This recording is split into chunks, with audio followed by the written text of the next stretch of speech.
In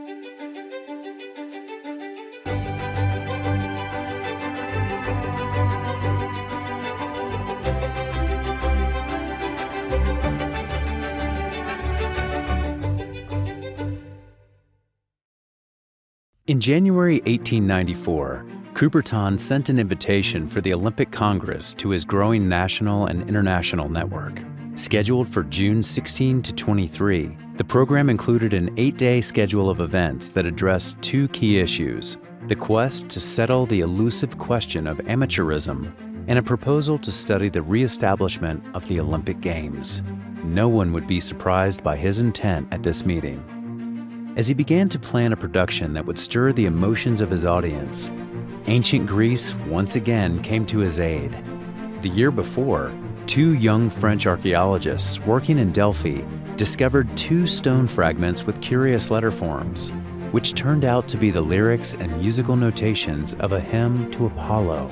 The hymn was rearranged by Gabriel Fauré, France's greatest composer of the time, whose favorite opera diva, Jeanne Remecal, agreed to perform it in the Sorbonne's Grand Amphitheater on the opening night of the Olympic Congress. Coubertin also recruited the famous novelist and poet Jean Ecald to deliver an ode to modern athletics that would complete the cultural side of his performance. Baron de Courcelles, France's newly appointed ambassador to Great Britain, chaired the event.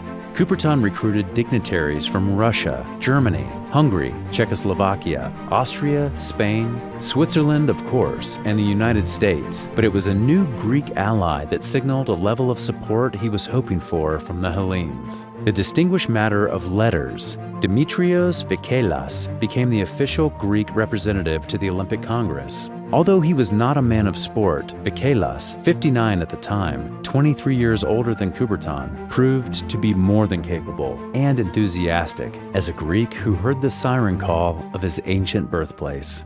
Against the backdrop of the new murals painted by Puvis de Chaumont, the artist of France, on the front wall of the great amphitheater, Coubertin orchestrated a perfect performance and led a full house to unanimously proclaim their support for his Olympic idea.